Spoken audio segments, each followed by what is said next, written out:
He was supposed to be dead, erased, silenced, never spoken of again.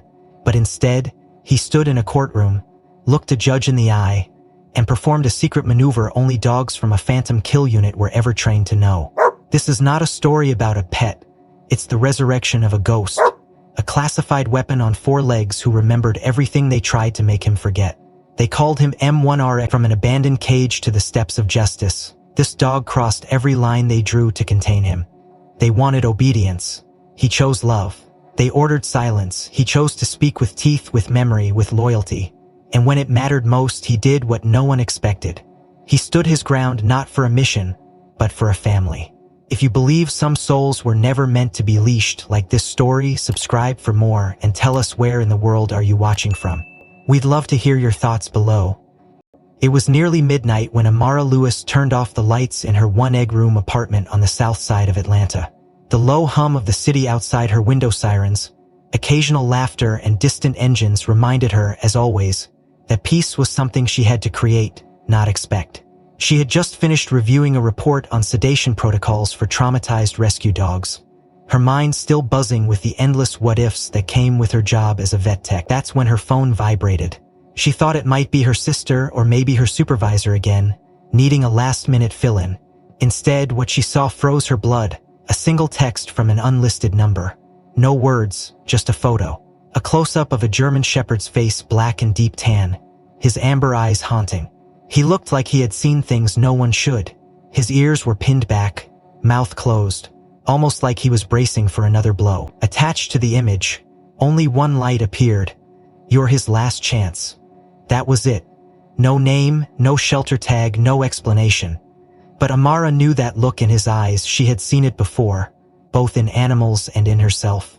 The look of something that had been broken but not yet beyond repair. She sat frozen for several minutes, staring at the message. Maybe it was a scam, maybe someone was messing with her, but something deep in her gut said this wasn't random. She didn't believe in fate, at least not since her dad died and her foster care years showed her exactly how cruel coincidence could be. Still, this felt intentional. She scrolled back up to the picture. His face, they pulled at her in a way she hadn't felt in a long time.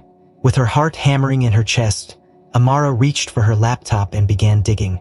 She didn't know the dog's name, didn't even know where he was, but the photo background gave a clue.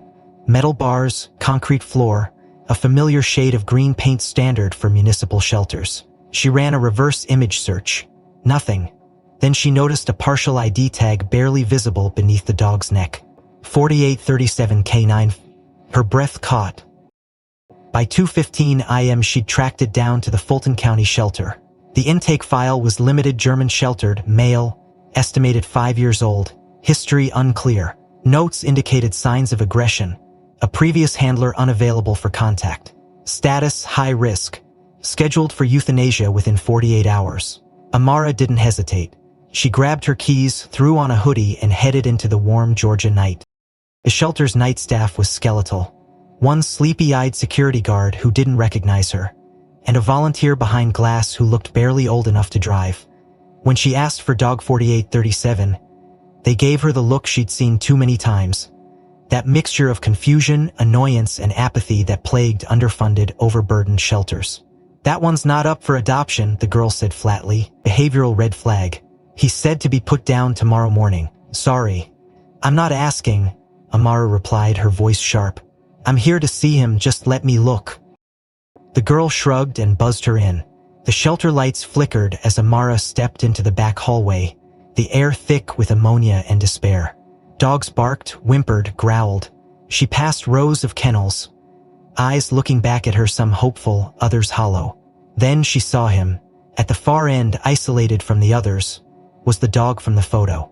The moment their eyes met, the air changed. He didn't bark. He didn't lunge. He just stared at her, head low, tail unmoving, body coiled like a wire ready to snap or surrender. Amara took a slow step forward. "Hey boy," she said gently, "you're a long way from where you started." "Huh?" A loud voice interrupted her. "Ma'am, I told you he's not adoptable." The staff member, a man this time, bigger, wearing a uniform with a clipboard tucked under one arm, stepped toward her. "That dog has a record. 3 failed adoptions. He bites, flinches at every noise. We can't risk letting him go. He's traumatized, not violent, Amara snapped, not turning away from the kennel. He's been through something. You can't just erase him because he's not your call, the man said, voice rising. Tomorrow morning he's scheduled. That's when it happened. The man took a single step toward the kennel and the shepherd silent. Until now suddenly launched forward with such force the gate rattled. A vicious growl erupted from his chest, guttural and warning. The man jumped back, startled, stumbling against the wall. Jesus, he muttered. Amara didn't move. She crouched slowly and locked eyes with the dog again. It's okay, Zeke, she whispered, naming him on instinct. You won't hurt you anymore. The name seemed to register, his ears twitched. The growl subsided. His body relaxed by a fraction. I'm calling him Zeke, she said firmly, standing and facing the staff. And I'm not leaving without him. There was a moment of hesitation. Then the younger woman behind her muttered, maybe it's safer to let her take him. I mean, look at that. The man rubbed his temple, clearly tired.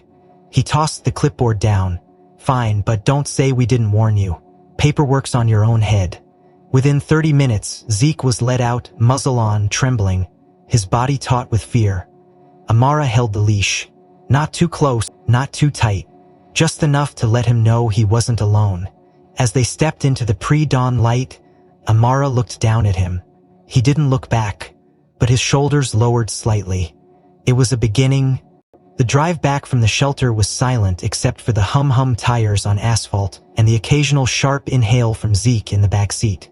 Mariah had secured him on a folded blanket she kept in the trunk for emergencies. But the dog sat rigid, not lying down, not even blinking much. His eyes fixed out the window like he was memorizing every tree they passed, in case he had to escape and find his way back. She spoke to him softly once or twice, but he didn't flinch or acknowledge her voice, only shifted slightly when the car turned. By the time they arrived at her small ground-floor apartment on Piedmont Avenue, the sky had turned orange, with the early signs of dawn. Mara unlocked the door, nudging it open with her shoulder, and stepped aside to let Zeke enter first. His massive frame stood frozen at the threshold, nose twitching, front paw lifted as if unsure whether to cross into safety or into another trap. It's just me in here, she murmured. No one else. You can come in. He finally stepped forward, slow and cautious, each movement deliberate like a soldier entering hostile ground. The apartment was modest but clean, with light gray walls, worn hardwood floors, and a sun-drenched corner near the window where Amara had already placed a new dog bed. She had bought it just hours before heading to the shelter, maybe a foolish act of hope, but now she was glad it was there. Zeke didn't look at it. He padded around the room once, pausing at every corner, sniffing intently, tail down. Then, without sound, he walked to the front door and lay down facing it, his back to her, body curled tightly as though bracing for something that never came. Amara left him alone. Over the next 48 hours, a pattern formed. Zeke refused to eat. She offered kibble, wet food, even warmed pieces of chicken breast by hand. But he merely sniffed and turned his head away. He didn't bark, didn't whine, barely moved except to shift his weight closer to the door. He never lay on the dog bed, never explored the kitchen, never wagged his tail. He simply watched the space beyond the door like he was waiting for someone. She tried to sleep, but the weight of his stillness kept her awake. At one point she sat against the opposite wall and whispered, "You don't have to guard me. No one's coming." He didn't blink. By the third night, the silence had settled so deep it became a sound of its own. Rain tapped lightly against the windows and the air carried the soft buzz of street lamps outside. Amara was half asleep on the couch, a book open but unread in her lap, when she heard a scraping noise. She sat up. It was coming from the living room corner, near the baseboard. Zeke was no longer at the door. Her heart jumped. She rose quietly, barefoot on creaking floorboards, and peered around the corner. Zeke was crouched low near the wall, digging at the floor with surprising precision. Not random panic digging, but methodical, like he knew exactly what he was looking for. His nose pressed into the space between two floorboards, and then with a sudden grunt, he bit something and pulled back. Amara moved closer. Zeke dropped the item on the floor gently, then stepped away, his chest heaving. She crouched to see what he had found. It was a small bundle wrapped in an old, crumbling cloth. When she unwrapped it, two objects fell into her palm. The first was a circular canine badge, metal worn down to a rusted brown, its engraving barely legible except for a serial number and the faded outline of a star. The second was half of a USB drive, the plastic casing split clean, wires frayed at the end like it had been snapped in two deliberately. "Where did this come from?" she whispered, more to herself than to him. Zeke sat behind her now, eyes fixed not on the items but on her face, like he was waiting to see if she understood. She didn't. Not yet. Holding the objects in her hands, Amara felt an odd weight settle in her chest. Something about them felt sacred, almost like relics. She turned them over, brushing off the dirt. The badge was thick, heavier than expected. On the back she noticed etching barely visible, almost as if someone had tried to scratch it off. She ran her thumb over the edge until she felt letters. She grabbed her phone and started a note, typing it down before the meaning slipped. The USB, however, was a different beast. Without its other half, it was unreadable, at least in the traditional sense. Still, someone had gone to lengths to hide it under floorboards. Someone like Zeke who remembered where it was, even after God knew how long. What kind of dog remembered something like that? A regular rescue wouldn't. A street dog wouldn't. A dog like Zeke? Maybe. She sat back against the wall, staring at him. "What did they do to you?" she asked aloud. He blinked slowly, then lay down again, head on paws, eyes half-lidded but not asleep. Not ever asleep, it seemed. Later that night, while the rain fell heavier, Amara connected the pieces. Zeke had been placed in the shelter without clear backstory. His file lacked names, addresses, or former handler information. It had mentioned history unclear, which in shelter terms often meant scrubbed, possibly military or police. A badge and a broken USB drive hidden in the floor? This wasn't an accident. This was a dog who had seen something, maybe been part of something that someone wanted buried. And now that someone had tried to get rid of the evidence. But Zeke didn't forget. Zeke came back to dig it up. That made him more than a rescue. That made him a witness. She set the badge on the table beside her and stared out into the rain-smeared night. Heart pounding not with fear but with anticipation. Whatever she had stepped into by taking Zeke home, it wasn't just about saving a broken dog. It was about uncovering something that had been buried far too deep, for far too long. And Zeke, the quiet guardian at her door, wasn't just waiting for someone to return. He was waiting for the truth to be seen. Outside, thunder rumbled. Inside, Zeke finally blinked and turned his head toward the wall where he had dug, staring at the spot like something else still remained. By morning, the storm had passed, but the air felt heavier than usual, as if the sky itself had witnessed something it couldn't forget. Amara hadn't slept. She had placed the badge and broken USB inside a kitchen drawer wrapped in a towel, and locked it not because she feared someone would steal it, but because she feared what it might reveal. Zeke, as usual, was stationed by the door, silent and alert. His eyes no longer looked lost. Now they were calculating, as if waiting for the next command he might never receive. Over black coffee and toast she didn't finish, Amara researched how to retrieve data from a physically damaged USB. Most of what she read was technical jargon wrapped in warnings. Don't try it at home. High risk of permanent loss. Requires precision tools.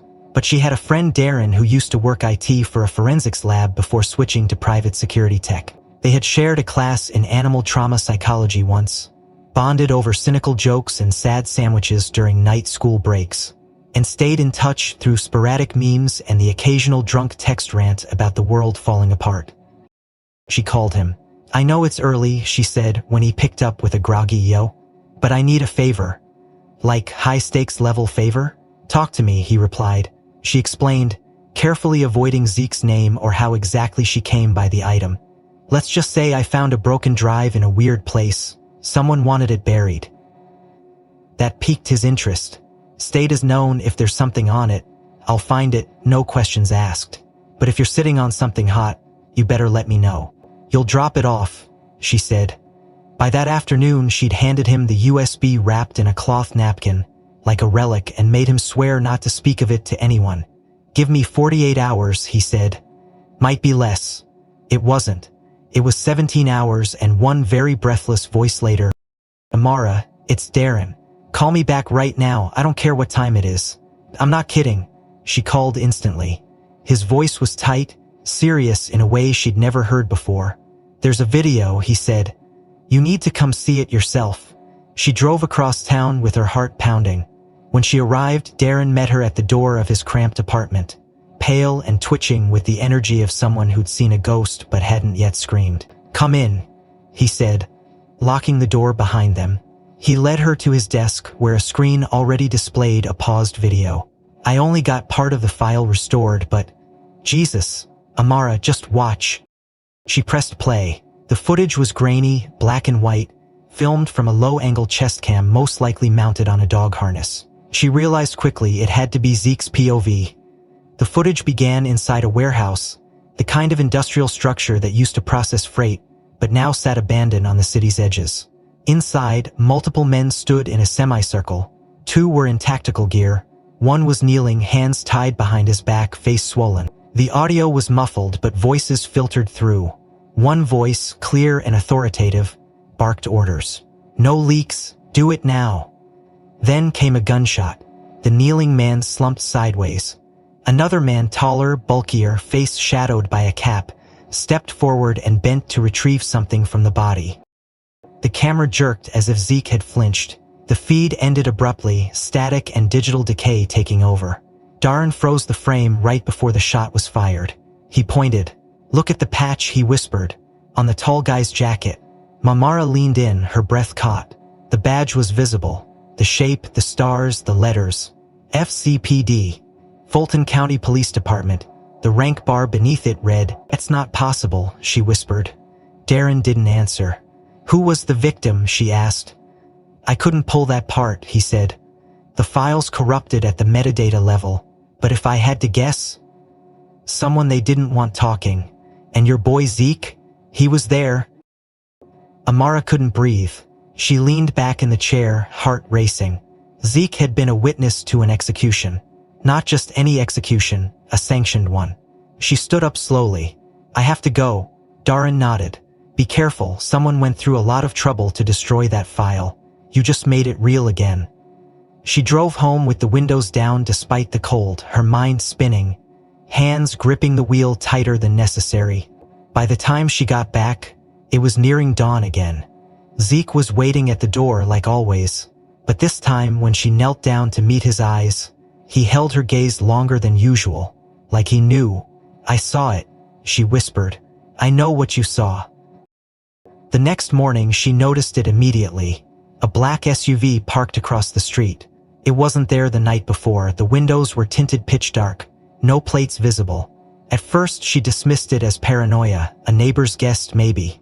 She went about her morning routine trying to act normal. But hours passed. Noon came and went. The SUV didn't move. No one got in, no one got out.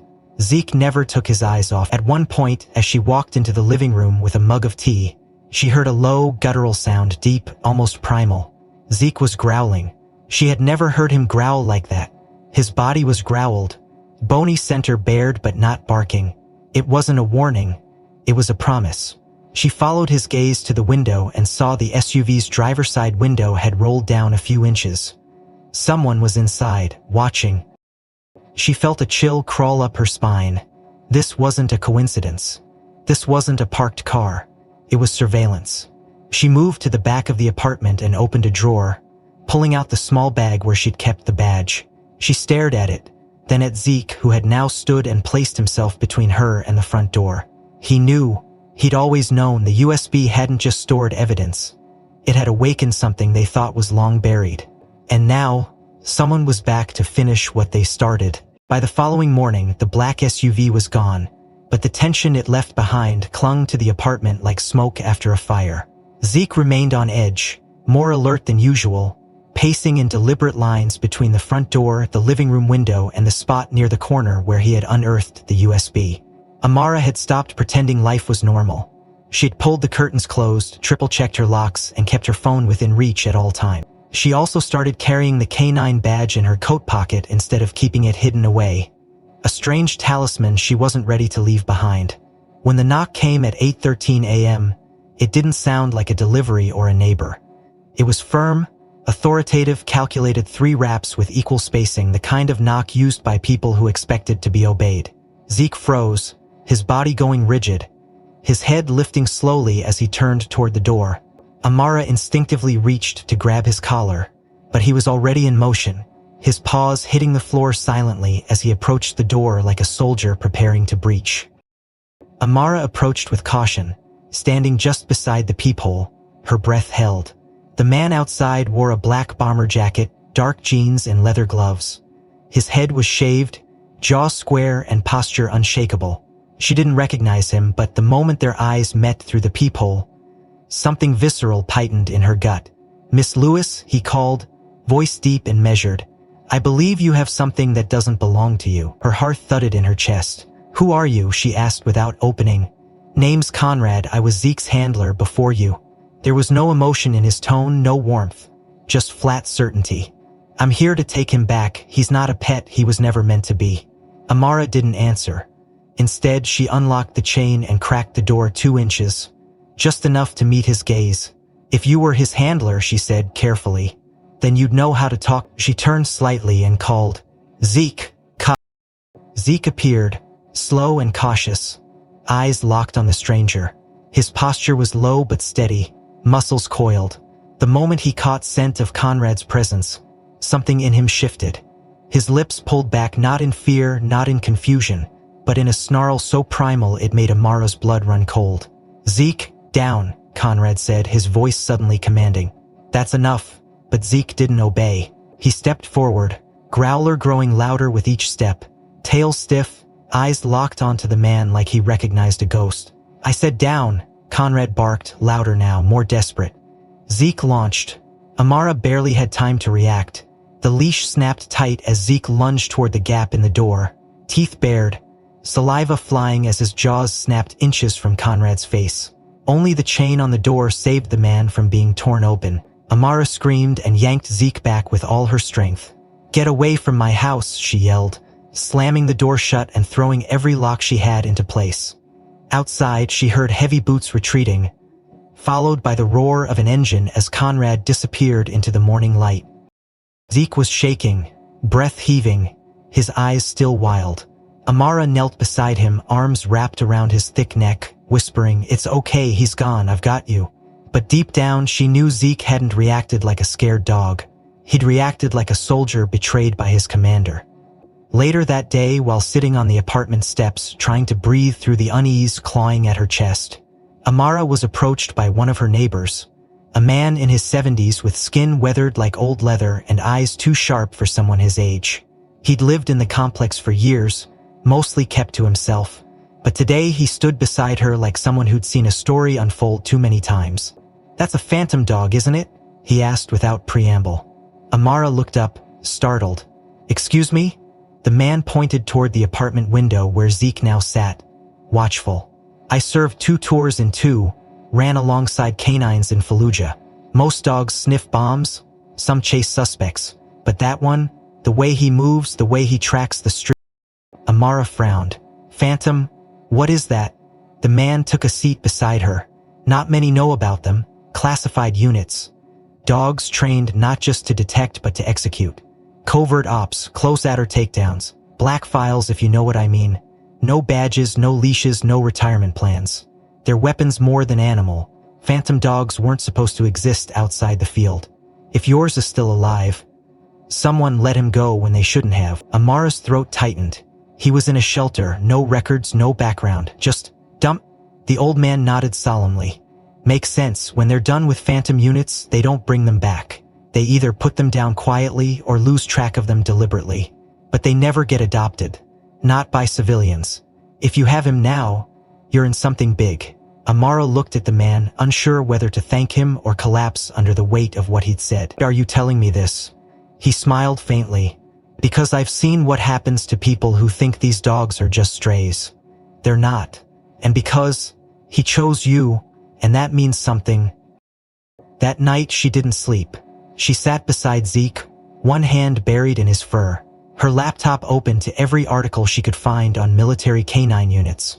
handler protocols, and any mention of phantom programs. Most searches returned nothing but urban legends and redacted documents. But one article, archived on a veterans forum, mentioned a disbanded program under the Department of Defense with codename PHU-7, Phantom Unit 7. Location, Fulton County, Georgia, where Zeke had been found. Amara's stomach churned. Her hands trembled as she reached for the badge again, flipping it over, rereading the etched letters. M1RX7. It wasn't a name, it was a designation. Zeke wasn't just trained, he was manufactured. Designed for missions that left no witnesses. Which meant if someone had let him go, it wasn't an accident. It was unfinished business.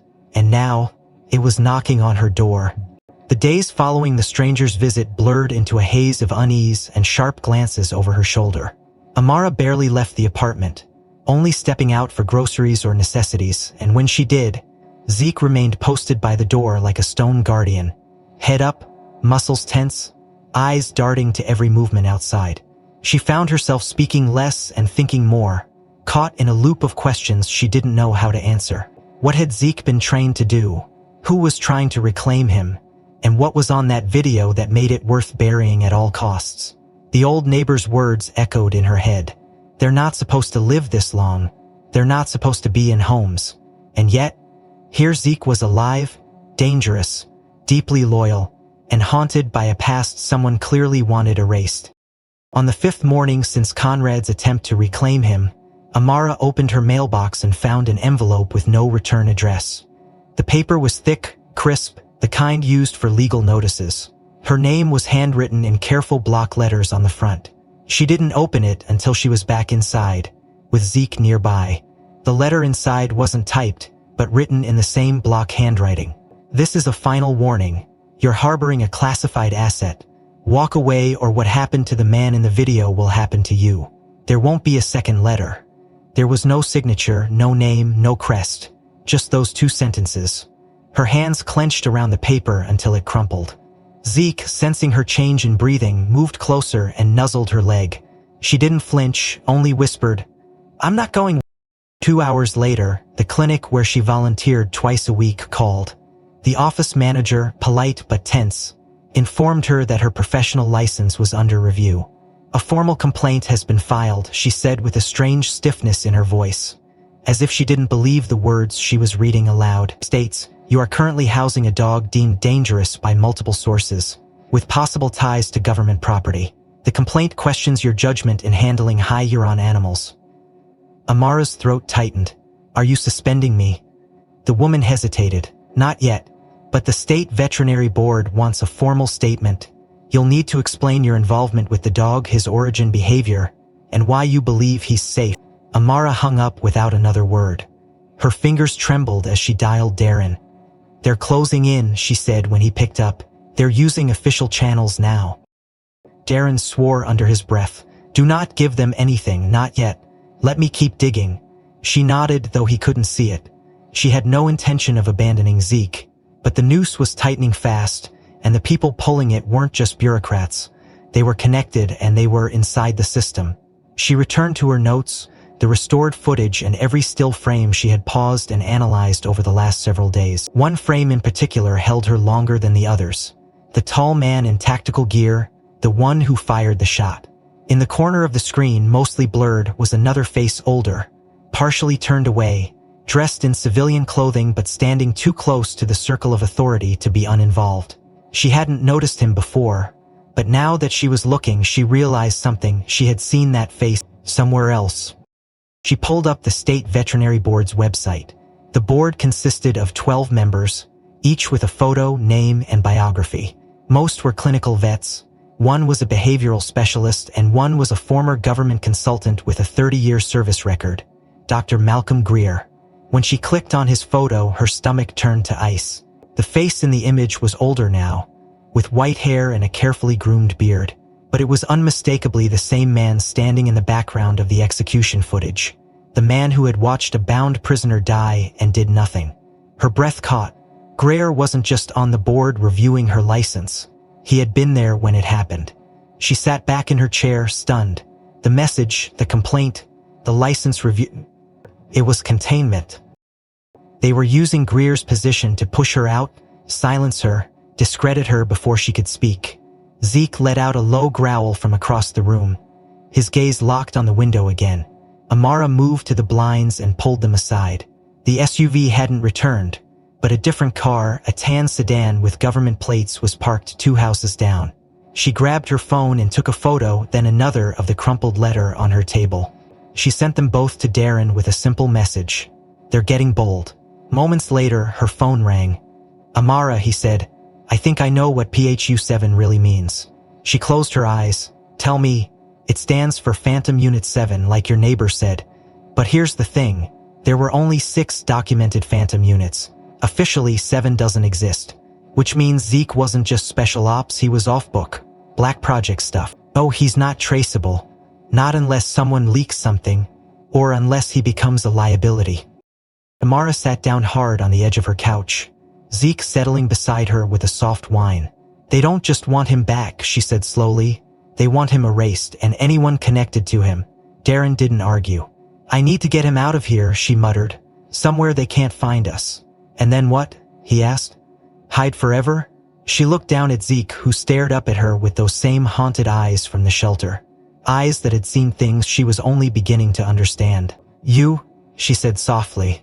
"We fight back, but we do it on our terms." As she hung up and reached for her laptop again, she knew she was done reacting. The clock had started the moment she saw that footage. The warning letter, the complaint, Greer's face, it was all a signal. They knew who she was, they knew what she had, and now they were circling in, tightening the perimeter, preparing for whatever came next. The night was quieter than usual, but Amara had learned that silence didn't mean safety. Type of danger was knowing the allergic remained unchanged. Sometimes it was the opposite, like the hush before a gunshot. The air outside her apartment was thick, the kind of humid that stuck to the windows and blurred the outlines of everything beyond the glass. She had just finished running through a background check on Malcolm Greer using tools Darren had provided that bordered on illegal, and confirmed what she feared. The man's government history was peppered with blank spots. Years listed without assignments, titles with no clarification, and security clearance that outranked even federal prosecutors. As she stared at the data, Zeke shifted by the door, his body twitching like he'd caught a frequency only he could hear. His head lifted slowly, ears erect, shoulders locked. "Zeke," she whispered, setting the laptop aside, but he didn't move his eyes toward her. He was focused, entirely still except for the tension flooding every inch of him. Then, without warning, he lunged forward and planted himself directly in front of the door. Growling, not the low, wary growl she'd grown used to, but a deep, serrated sound she'd never heard before. A guttural threat vibrating from his chest like a warning siren from another world. Amara froze. She crept slowly to the window and pulled back the edge of the curtain just in time to see headlights swing violently toward her driveway. A black SUV barreled over the curb, its tires slicing into her lawn with no intention of stopping. In 1 second, Zeke barked so violently the window panes rattled, and in the next, the SUV smashed head-on into the wooden fence that separated her front yard from the street. Splinters exploded into the air, the fence snapped like toothpicks, and the SUV screeched as it reversed with the same brutality it had arrived, burning rubber before disappearing into the darkness with its headlights off. Amara stood frozen, one hand pressed against her chest, the other clenching the curtain so tight her knuckles whitened. Zeke continued to snarl, his body refusing to relax until the silence outside became total again. Then he turned to her, breath heaving, eyes wide but not panicked. He had known. Somehow, he had known they were coming. She didn't sleep that night. She sat on the floor beside Zeke, her back against the wall, fingers brushing through the fur behind his ears while she whispered questions he couldn't answer. When dawn came, she made a decision. If someone had tried to hurt him, if someone had drugged or manipulated him, as she now suspected, she needed answers from a different kind of professional. Not the shelter, not the clinic, someone who worked with classified dogs. She remembered Dr. Harlan Kessler, an aging veterinarian who specialized in behavioral neurology for high-secret canine units. She had met him years ago during a conference on trauma rehabilitation. He had once mentioned working with handlers who needed to forget, a phrase that sounded odd then but made perfect sense now. She called him. He answered with a groggy grunt, but when she said her name and mentioned Zeke, his tone changed instantly. "Bring him," he said. "Now." 2 hours later, they arrived at his secluded clinic on the outskirts of the county far from prying eyes and government buildings. The property was surrounded by trees, and the clinic itself looked more like a farmhouse than a medical facility. Dr. Kessler greeted them at the door, wearing flannel, glasses, and the kind of exhaustion that suggested he hadn't stopped working since the Cold War. "You weren't kidding," he said, crouching to Zeke's level. "That's not just any shepherd. That's one of the ghosts." Amara frowned. "Ghosts?" "Phantom dogs," he said quietly, running his hands gently along Zeke's spine. "Ghosts in the system. They don't get names, they get designations. And they don't retire. They vanish." She didn't reply. Kessler led them inside, motioning toward a padded table and sterile equipment already waiting. "I'll need blood," he said. "A time?" She waited in the next room, the air humming with old machines and whispered voices from radios tuned to forgotten frequencies. After what felt like hours, Kessler returned, holding a file with trembling fingers. "It's in his blood," he said. "I found it." "What?" "Insol 9. Neurological suppressant. It's not standard sedation, it's chemical obedience.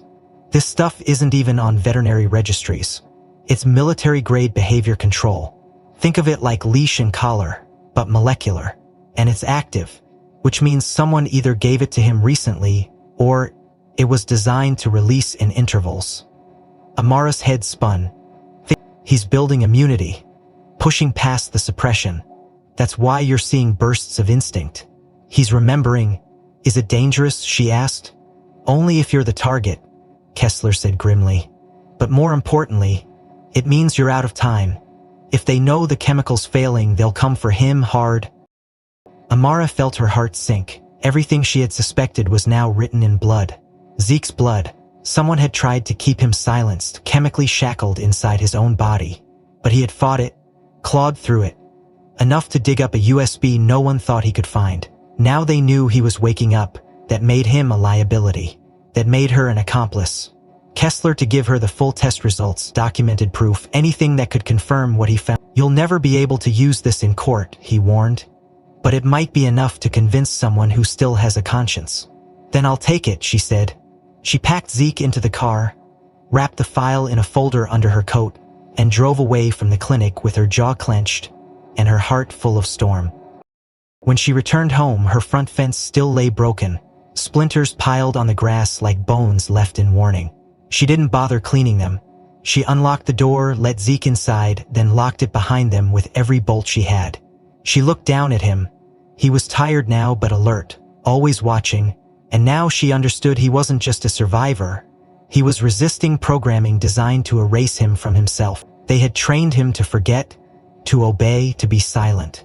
But he had remembered just enough to dig, to warn, to protect. And soon, they would realize he wasn't going to stop.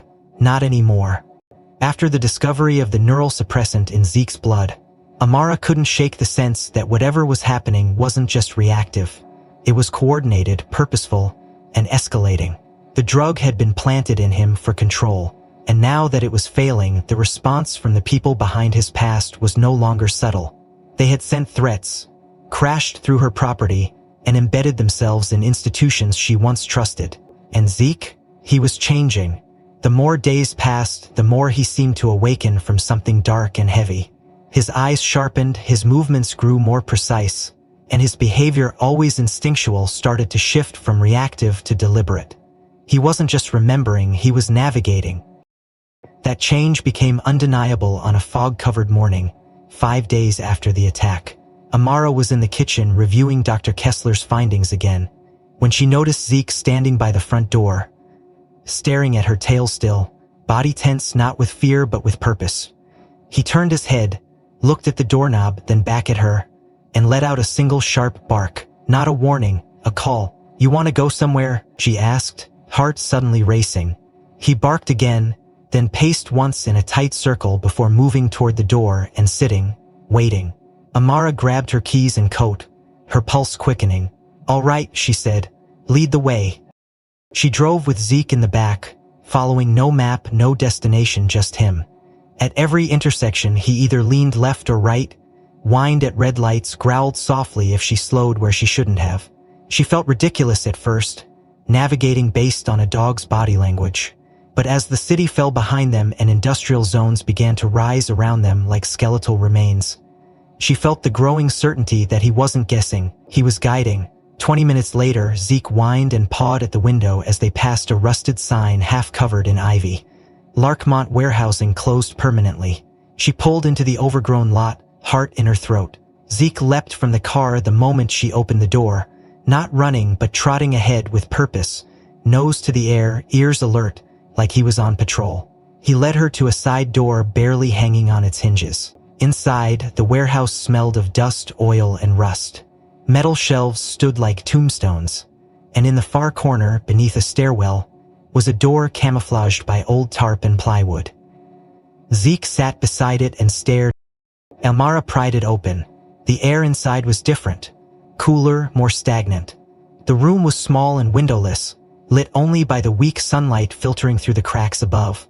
Inside were 3 large crates, all sealed with locking mechanisms that had been broken open. One had its lid half ajar. She stepped forward, heart hammering, and peered inside. There was an old uniform, folded neatly, bearing no name tag but sporting a familiar Phantom insignia. Next to it, in a waterproof bag, was a small external hard drive and 2 black semi-automatic pistols with scratched serial numbers. Tangled among the items were photographs, grainy surveillance prints, showing faces, license plates, aerial views of safe houses, and in the corner of the crate, hidden beneath the rest, lay a small red leather-bound notebook. Amara picked it up. Inside were handwritten entries, brief, coded, but all of them referenced dates, coordinates, name, and Zeke's designation, M1RX7. This wasn't just evidence. This was a map of everything the unit had done, and everything someone had worked hard to bury. She took what she could, stuffing the notebook, hard drive, and one of the folded shirts into her bag. As they drove back, she called Darren and explained what she'd found. "That's not just proof," he said, stunned. "That's a coffin for whoever's still running this. You need to get it to someone who can publish it." "I was thinking the same," she replied.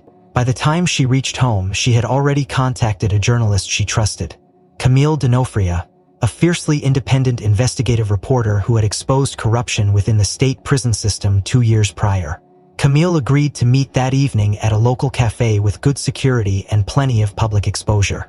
Amara brought Zeke with her, sitting near the corner booth, backpack beside her. When Camille arrived, Amara slid the notebook and the hard drive across the table. "You need to see what's on this," she said. Camille nodded, already scanning the notes. "How did you—" she began, but was cut off by the sharp jingle of the cafe door opening again. 2 men entered, dressed in black jackets, one wearing aviators despite the dim light. Their eyes swept the cafe, settled on Amara, and then one of them approached the counter casually while the other moved toward the back, boxing them in. Camille leaned in. "You know those guys?" "No," Amara said, "but I know what this is." She reached for her phone, discreetly texting Darren with her location. Camille pocketed the notebook and nodded. "Leave through the kitchen," she whispered. "There's a back alley exit. I'll stall them." But Amara didn't make it 10 feet before someone grabbed her wrist near the cafe bathroom. "Amara Lewis?" the man asked, badge already in his hand. "You're under arrest for theft of government property and unlawful possession of a classified military canine." "What?" she shouted, pulling back. Zeke barked once ferociously, but was quickly surrounded by 2 other men in plain clothes holding retractable catch poles. "Stand down," one barked. "Call off the dog." Amara spun, shouting, "Zeke, no, stay!" And to her surprise, Zeke obeyed, frozen with his teeth bared, but motionless. They handcuffed her in front of the cafe patrons, while Camille stood frozen behind the table, unable to move without exposing what she now carried. As they led Amara outside and pushed her into the back of an unmarked government vehicle, she didn't scream or fight. She turned her head just enough to see Zeke through the window, still surrounded, but watching her with a calm that unnerved her more than panic would have. He didn't bark. He didn't growl. He waited, and deep down she knew he wasn't finished. He was waiting for the next command. The cell was small, cold, and stripped of time, the kind of place where hours didn't tick, they bled. Amara sat on the edge of the metal cot, elbows on her knees, head bowed, trying to slow the storm in her chest. The arrest had been fast, rehearsed, a public theater designed to humiliate her, while cloaking something much darker. The charge sheet they gave her was thin, hollow, and intentionally vague, unauthorized possession of government property, obstructing a federal investigation, reckless endangerment. It was a smokescreen. They didn't care about the law. They cared about the evidence she tried to hand over and the dog they'd failed to erase. The guards treated her like a liability, not a criminal. One never made eye contact. The other called her Miss Lewis with a tone that tried to sound polite but crackled with tension. She knew better than to expect justice. The only thing she hoped for now was that Camille had gotten away with the notebook. That, and Zeke. She didn't know where they had taken him. They hadn't said. Her demands to know his location had been met with silence, shrugs, and a short, clipped line from one officer. The dog is being processed. He's government property, not your concern. Phone call. Amara lifted her head. I didn't ask for one. Doesn't matter, the guard said, opening the door. It's yours now. He handed her a dusty, government-issued cell. The screen already lit. There was no caller ID, no number, just a paused video and a message at the top. Live 27 viewers. Her thumb hovered, breath stuck somewhere between her ribs and throat. Then she tapped. The screen flickered, and what she saw made her gasp. The footage was shaky, filmed from behind a tree or bush. It showed her front yard, her house, her broken fence, the sidewalk just past the lawn. And in the center of the frame was Zeke. He stood completely still, facing three men in black tactical gear, two holding semi-automatic rifles, one with a long, glinting blade. The men were spread out, approaching from three sides like predators searching. But Zeke didn't retreat. He didn't flinch. Behind him, partially obscured by the edge of the porch, was the young girl from the apartment 2 doors down, Ava, the shy 9-year-old who always waved at Zeke through the fence. She was crouched low, arms wrapped around her knees, terrified. Zeke stood in front of her like a wall. One of the men raised his weapon. Zeke lowered his body, ears pinned, eyes locked. Then the feed shook, the camera rattling as the person filming ducked lower. Oh my God, a whisper echoed from the phone speaker. He's not letting them through. The next frame showed the man with the blade stepping forward. Zeke lunged not like a dog attacking, but like a soldier exploding from cover. He hit the man's center mass, knocking him flat with a force that sent the weapon clattering across the lawn. The video cut out for a moment, then picked back up as the three men retreated toward a black van idling nearby. Zeke didn't chase. He stood at the end of the driveway, body heaving, blood visible across his flank. But he didn't fall. He turned, checked on the girl, then faced the street again. The stream ended. Maria's hands trembled. She lowered the phone slowly, unsure if she'd imagined it all. Where did this come from? She asked the guard. He shrugged. Someone dropped it off. Said you'd know what it meant. She held the phone tighter, the burn of salt in her throat. Zeke had gone back to the house. He'd protected that little girl. He hadn't run. He hadn't hidden.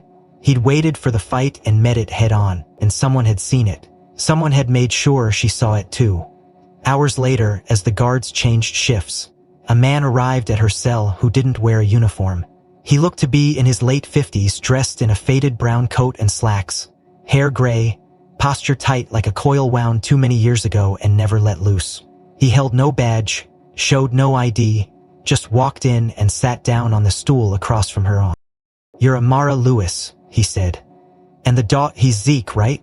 She narrowed her eyes. Who are you? Name's Barrett. I used to work K9 long time ago. So what do you want? She snapped. Come to finish what your people started. He shook his head. I came to tell you what they won't. Was there when Phantom Unit 7 was activated, I trained one of the prototypes. Not, you know what he is? I know exactly what he is, Barrett said.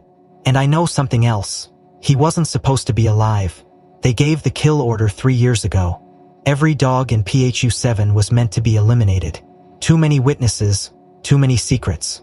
Zeke was scheduled for termination, but he escaped during transport. Just vanished. We thought he was dead. Why? She asked. her voice to kill them. Why not just decommission? Barrett looked tired, older than he had a moment ago. Because they didn't want evidence. They didn't want anything that could trace back to what those dogs were used for. No paperwork, no trials, just silence. But Zeke... Amara leaned forward. What did he take? Barrett stared at her, then said softly, memory. You think he's just protecting you, but he's not. He's completing something. A mission that never ended. That USB you found? That was part of it. But it's not just data he has. It's behavior. Learned, embedded, locked-in instinct. He remembers who he's supposed to find, who's dangerous, who needs to be stopped. That's why they're afraid of him. He's more than he's a weapon they lost control of. And now he's pointing the wrong way. Amara stared at the man, every inch of her pulsing with dread and clarity. Why are you telling me this? Because I owe one of them, Barrett said. And because I don't believe in erasing mistakes with bullets. He stood. They'll come for him again, and next time, they won't wait until it's dark. He turned toward the door, then paused. If you want to survive this, don't try to hide. Let him lead. The guard returned to escort her out of the cell. She didn't ask why. She didn't ask what changed. But when they walked her to the exit and handed her back her bag, she knew something had shifted. Maybe Camille, maybe Darren, maybe Zeke himself. Outside, the wind picked up. The sky overhead had shifted to gray. She stepped through the door. The courthouse steps were surrounded by news vans and flashing cameras as Amara stepped out of the black SUV, escorted not by police this time but by 2 legal aides assigned to protect her during the emergency hearing. The air was heavy with tension, thick with questions, accusations, and a storm of public scrutiny that had exploded ever since the footage of Zeke defending Ava and the hard drive's contents were leaked anonymously online. Camille had gone live with the story 2 days prior, releasing partial documents, images of redacted files, and the footage Zeke's harness had captured from that abandoned warehouse years ago. Within hours, Project Phantom trended globally, and now, in a matter of days, what began as a quiet erasure attempt had unraveled into a full-blown investigation. But this hearing wasn't just about the corruption, it was about Zeke himself. The state claimed he was still a classified asset, demanding immediate repossession and reprogramming. Amara, flanked by a pro bono legal team and public support growing by the minute, was there to prove he wasn't property. He was a witness, a survivor, and something more than either side was ready to admit. Inside the courtroom, the energy was taut as piano wire. A judge with an unreadable face sat perched behind a raised bench. Reporters filled the gallery. Representatives from Fulton County PD, the Department of Defense, and the State Veterinary Board all sat shoulder to shoulder, each one trying not to blink first. Zeke entered beside Amara, not wearing a muzzle, not on a catchpole, but walking calmly at heel, alert but composed. He wore no collar, just a black canine vest with a single patch stitched onto the side, M1 RX7. The moment he appeared, a wave of whispers broke through the gallery. One man in the jury box actually stood up before being ordered to sit. Amara sat beside her lawyer, hand resting lightly on Zeke's back, feeling his breathing steady and deliberate. The proceedings began with a reading of the charges: unauthorized possession, obstruction, distribution of classified material. But as Amara's lawyer rose to speak, the tide began to turn. First, he presented the letter Dr. Kessler had signed, detailing the presence of Pentexol 9 in Zeke's bloodstream. Then came the video evidence streamed to a monitor visible to press and court alike, showing Zeke protecting Ava, holding his ground without being commanded. Then came the hard drive data. Camille, sitting 3 rows back, nodded as the footage was introduced. No one in the room breathed as the execution scene played. Muted but vivid, ending on the still frame that caught Malcolm Greer's face in the background. A gasp rolled across the gallery. One of the state representatives leaned to whisper furiously to their counsel. The judge banged his gavel once. "Let it play," he ordered, but none of it matched what happened next. The defense counsel turned to Amara and said, "Miss Lewis, if you would kindly ask Zeke to demonstrate the command." Amara gave a single word: "Protocol." Zeke stood, walked to the center of the courtroom, and stopped. Then, without hesitation, he lifted his right front paw, placed it squarely on the floor, and sat back on his haunches with his head high and still. Then came the part no one expected. He raised his chin, locked eyes with the judge, and slowly tilted his head exactly 45 degrees, then held the position for 10 seconds. There was silence, then murmurs, then an audible, stunned breath from the back row. An older man in a decorated jacket leaned forward. "That's phantom clearance posture," he whispered. "Level 4 recognition sequence. That dog's not just trained, he remembers field clearance." The judge looked down. "Can this be confirmed?" he asked. Darren stood from his seat, waving a printed transcript of the Phantom Unit 7 operating manual recently leaked. "Your Honor, the maneuver Zeke just performed was part of an encoded sequence used to identify active unit assets without verbal command. It was never released publicly. Only dogs trained through PHU-7 would know it." The judge turned back toward Zeke. "And how long has this dog been officially decommissioned?" One of the state lawyers stammered, "For there's no record of him being formally decommissioned, Your Honor, because—" A ripple of shock moved through the room. The defense smiled. "Then how is he standing here today?" Before the state could respond, the doors at the back of the courtroom opened. A tall man with thinning hair and a walking cane stepped forward, eyes shadowed, face familiar to only one person in the room, Amara Barrett. He nodded toward her, then addressed the court. "I am Barrett T. Dawson, former handler and intelligence liaison for the Department of Canine Tactical Integration. I've submitted my sworn affidavit, along with internal memos proving that M1RX7 Zeke was marked for erasure under a protocol called Cold Ash." The judge raised an eyebrow. "Erasure?" Barrett nodded grimly. "Termination without paperwork. He survived, and now he's remembering." The next hour unraveled in silence as Barrett testified under oath about the off-books creation of Phantom Unit 7, about how dogs were conditioned not just for tracking or apprehension, but for silent termination of human targets. He described training centers built underground, command codes embedded with biometric responses, and handlers ordered to destroy all evidence if the unit ever came under public scrutiny. He described Zeke's escape, how the dog had slipped through during a transport blackout, and how no one had spoken of it since, not because they didn't care, but because they were terrified. "He wasn't supposed to exist after that day," Barrett said, "but he does, and now he's trying to finish something they never allowed him to understand." The judge leaned back in his chair, eyes. "What you're saying is, the state knew about all of this, and instead of taking responsibility they tried to erase him again." Barrett nodded. "Yes, and they would have succeeded if not for her." He pointed at Amara. "She gave him space to remember, to choose. That's not just loyalty, that's free will." A murmur broke in the gallery. Reporters frantically took notes. Some cried. Zeke is calmly in the center of it all, head high, eyes scanning each face like he understood what was at stake. The judge sighed, then turned to the courtroom. "This hearing is suspended pending federal review.